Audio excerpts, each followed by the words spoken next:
Hi guys, welcome to Office Blokes Reacts. I'm Office Bloke Dave. I'm Office Bloke Mike. I am Office Bloke Daz. Collectively, we are the Office Blokes. We are coming at you live from our podcast studios. The number one place in the northwest of England to live. Absolutely. This studio, if you want. Yeah. And, Yes, surrounding area, I suppose. Altrincham, Cheshire. Yeah. We are the Office Blokes. Trafford. We've got a Patreon page. Yes, we have. Go and have a look at patreon.com. Put in Office Blokes Reacts. We've got loads of tiers, starting just £1.50, tons of content. If you fancy supporting the channel, like loads of people have done already, which would be much appreciated, go and check it out. Trafford. Yeah, good stuff. And we've got two other Cheshires as well that are worth mentioning. Two other Cheshires. Yeah, one's Trafford. No, Office Blokes Tryford. And where we try different things from around the world. And the other one is Office Blokes Podcast. Get over there, help us out, help it grow with us. You know you want to. Yep, good stuff. Cheshire based. And we are that close to 100,000 subs. I mean, by the time this video comes out in a few days, probably on 92, 93. We can see the checkered flag, can't we? Yeah. We can see it. Yeah, so it's on the way, hopefully. Help us get there, because Yeah, it means the world to me and Mike. He's not asked. Want that plaque? Anyway, so yeah, obscure, obsolete inventions. Don't know what to expect with this one. Me neither. No idea. Shannon sent it to me. Oh, Shannon, cheers, Shannon. Get well soon, mate. I know you're not feeling too good at the moment. Yeah, But we're here for you. Yeah, all the best, mate. We appreciate all the support as well, Shannon. Been there since quite early on, to be fair, hasn't he? Yeah, big supporter. Yeah, good stuff. So, I mean, how far back are we going to go? Because I know that, I think it was in ancient Egypt, they used to have dildos that they put bees inside.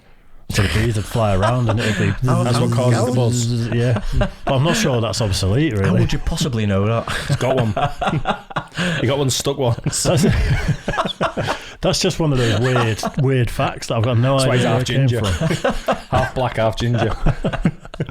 Wow, that's dear. Anyway, I can't think of anything else, to be fair. No, obscure, obsolete. Yeah. I don't know. Guess we don't know if they're obscure. Well, a good point. Let's go for obscure, it then. we don't know. Should we do it? Yeah, go on.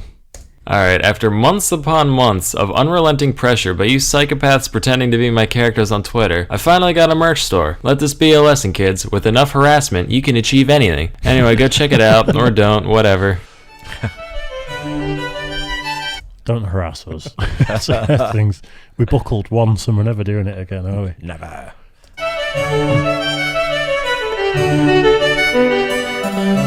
Hey kids, if I learned anything from my middle school career, it's that what may seem like a good idea initially will often be remembered only as a foolish mistake. Here's a few pieces of technology from yesteryear that have since fallen into total obscurity. So I've always believed that there's no point in having many small things when you can have one big thing. Why have many shrimp when you can have one lobster? Why drink many glasses of milk when you can eat one udder? Why have many cheese-its when you can have one cheese-them? Patent pending. And why have many street lights when you can have one Moonlight tower? These guys were real popular back in the 1880s and 90s, often standing at over 150 feet tall and illuminating several blocks from a single point. Wow. Not very well, mind you. Matter of fact, they were so dim, we didn't even have the conscience to just call them light towers. Had to go and stick the moon on the front so people didn't get their hopes up. But thanks to our good old friend, the inverse square law, you still needed a fuck ton of light to pull this off. So they used incredibly harsh and UV emitting arc lights instead of incandescent bulbs. All the light of the moon and all the vision damage of the sun, talk about a win-win. Sadly, these beasts have fallen by the wayside over the past century or so, except for in Austin, apparently, but they use friendlier mercury vapor lamps in them, so they only get half points. Now, anyone who's been around... That seems like a really good idea, doesn't it? But then in practice... Floodlights. Well, it is, yeah. Yeah. But, yeah, weird. I didn't expect that one. Yeah. We call them That was floodlights, don't obscure. We do. Yeah, but we don't have 150-foot floodlights that we? are Used to at lighting City. up. Biggest floodlights in the world. Really? That's an obscure and obsolete fact. It is, yeah. A baby long enough knows they always have a cloud of ghoulish stench hovering around them. Jeez Louise, somebody better air out that musty little muskrat before Grandma starts drooping again. You could stick him on the clothesline for a while, but knowing that little moron, I'm sure he'd find a way to hurt himself somehow. Introducing the baby cage. Finally, city dwellers all across the nation have a way of unleashing their postnatal funk on the unsuspecting... Is that Could out have the done one of window? these. Wow. Could have done with one of these during lockdown for all them people in the high rises. That's out the window, wow. though, isn't it? Yeah. Fresh air. Stick him in the baby cage. Passerby below. These were in vogue for a while before falling out of style a bit of the way into the 20th century, because apparently society started deeming babies more valuable than air conditioners. I don't really get it personally, but this is also around the time we started putting lead in gasoline, so it's probably for the best we kept them inside all day. Matter of fact, it's my firm belief that without kids growing up breathing lead, there's no way pet rocks would have taken off in the 70s. Wow, alienating baby boomers. He's so brave and controversial. Now, in the days between the Great War... This guy's great. Oh, yeah, I like this guy. It's like he's taking kids. Similar. Yeah. And not as great but still pretty alright war, people were trying to find efficient means of detecting an incoming air attack. They climbed their nation's tallest mountains to seek the wisdom of their greatest elders, and the wise men said, big ears. So that's what they did. These giant discs were known as acoustic mirrors, and were designed to focus incoming sound over a 5-meter diameter into a single point. They were reasonably effective as listening devices. A few of them in Britain were able to pick up the sound of a plane from all the way across the English Channel. Of course, radar came along soon after, rendering these things completely useless beyond looking brutalist as hell. For real, instant album cover material right here. Ah! One of the Pep Boys is pulling a Spanish Inquisition on this poor wayward harlot. Huh. Just kidding. Despite the fact that this looks so very, very much like a state-of-the-art instrument of torture, it's actually just a beauty micrometer. Think those shoe size measure things at Foot Locker, only instead of one primitive measurement, it records the entire topology of your face and skull at once. With this data, a trained chin cleftness. That was one of the things it was measuring. That looks like the sort of person that girl was wearing in your basement that seen that time when you said I shouldn't have seen it. Thankfully, I don't have a basement. So you would say that. I knew you were going to say that. Yeah, should have said attic. Not one that hasn't been filled in anyway. Psychologists would be able to pinpoint exactly what features of your head should be enhanced and reduced with makeup in order to achieve a maximum calculated attractiveness after you've paid for their services. Clearly this device must have been effective. After all, beauty is entirely objective. What, eye of the beholder? Check the name tag, buddy. Apparently though, women didn't like being strapped into a bird cage and having their every minute flaw meticulously laid out in front of them, so this thing never really took off in the end. Next we have the Humla. That's a fair point. The guy definitely didn't know women whatsoever. It's like, your eyes are a bit squiffy, I think. I think some sort of makeup artist might not have gone amiss there instead, but... yeah. I want to know what this next one is. It's a gun that shoots round corners. I was actually going to say, at the beginning, before we even started the video, that there was a gun that shoots round corners. And then I thought, no, it's not going to be about weapons, so I didn't say it. I thought it might have something to do with the invention down in Birmingham. The humpus. The humpus. That's the bumpus. Goes over the top. That's the round corner. You do it yourself. That's the bum plus. This was a device made during World War II designed to let infantry shoot around corners. It's like the Germans sat down and watched that part in Tom and Jerry where the conniving rat bends the gun barrel back at his adversary. They said, Mein Gott. They came in a variety of angles between 30 and 90 degrees, and even came with a little periscope so you could see what you were shooting at. But as we all come to find out when we reach adolescence, cartoons are the arbiters of deceit, because these things would invariably break within the first couple hundred shots or so. And even when they did work, the rounds would fucking explode from the massive acceleration, turning a deadly bullet into an ineffectual spray of shrapnel. These were so ineffective that only the 30-degree model ever saw significant production beyond prototypes, and even that was very limited. Say, you ever look at regular mouse... It does seem like a good idea when you see the picture of the guy where he's sort of in safety and then it's just going over the top and you can see what you're shooting at. Seems plausible, doesn't it? Yeah.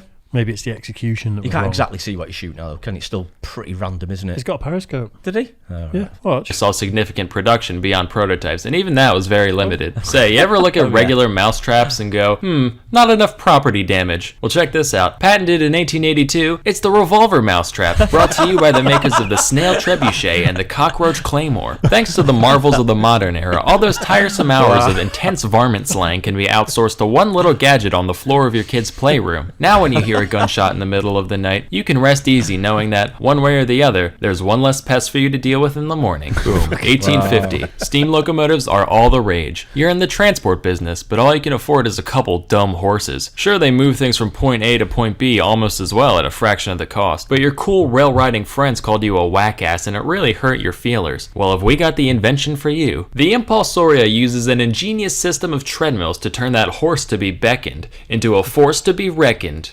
with. Sure, it's expensive as hell to make and limits your services entirely to railroads, but just look at it. Instant pussymobile. Slap some rims and a spoiler on that, you're laughing. This machine is recorded at having a maximum... Why wouldn't you just have the horses pull it like they do with canal boats back in the day? Just have it. What, like at the side? Just tow it. Because they're not going any faster on that train than they would if the horse was just towing it with a rope. Yeah, possibly. There's no way. It'd just take more work levelling the ground at the side as well, wouldn't it? Like a towpath. They could walk on the track. Fair enough. Yeah. Output of 2 to 4 horsepower, which sounds about right, and it didn't see much use outside a couple exhibitions. Now, if there's one hobby that people in the past enjoyed, it's smoking. Whoo boy did they like smoking. And with every great wholesome activity comes a million novelty items to go along with it. Everyone's seen the long cigarette, but how about the really long cigarette? Want to smoke in the rain? Here you go. Going snorkeling? Hey, you know what's more important than oxygen? Nicotine. But hey, want to know the only thing better than a cigarette? 2 cigarettes. You know what? Fuck it. Have the whole pack. You earned it. Of course, if you're trying to cut back, you can always share with a friend. Aw, how heartburning. But you know what's even more fun than addiction? High quality documentaries. That's why you should check out Curiosity Stream. From the face behind the discovery. Very smooth. Yeah. Smooth transition. Is that it? The treasure. Did you know they turned their tongue? Yeah, I think that's it. Yeah. There's some good ones on there. Yep. I can Definitely. see that long cigarette thing working over here now, and now it's you can't smoke indoors. Does anyone make a really long vape? Oh, yeah. I won't. A gap in the market, maybe, eh? I completely get that one, because as someone who grew up as a bit of a stoner as a teenager, there's always that person who goes, I can make like 5 spliffs all attached to each other, and then it goes like that. And there's Was he always going to about to burst into tears when he was talking? That's just what stoners talk like. Okay. The particular stoner who likes to do all that sort of stuff, that's what they talk like, because they're always Fair big. enough. Yeah, and there's just always one person who, it's not enough just to relax. Yeah. It's got to be contraptions and, all types of weird stuff. I'm not convinced by that baby one, though, on the sitting outside in a cage. Baby I cage. mean, that is Great invention. that looked well dodgy to me. Yeah. Great invention, I'd say. Yeah. I'd say I wonder what the craftsmanship was like back then. Makes you wonder. Depends where you lived. Yeah, maybe, yeah. Yeah, absolutely nuts. Some good ones. And Crazy. actually, that guy is hilarious. I'm going to watch more of him because He was proper really funny. good, wasn't he? Funny. He's really funny. Yeah, he's kind of Well more, put together, that. a little bit more on our wavelength, where he's not necessarily chirpy like voiceover YouTuber. He's just sarcastic and A blunt. massive bit of sarcasm there, Yeah. which is what we like. Oh yeah, that's what it's all about. Love it. Love sarcasm. Yeah, good stuff. Hope you guys like that too. Don't forget to like and subscribe. Go on his channel as well. Like and subscribe over there. Do it. And our other 2 channels, do that as well. Help us get past that 100,000 mark. come on. If you don't mind. Make Dave happy. Do it. Catch you guys on the next one. Cheers, guys.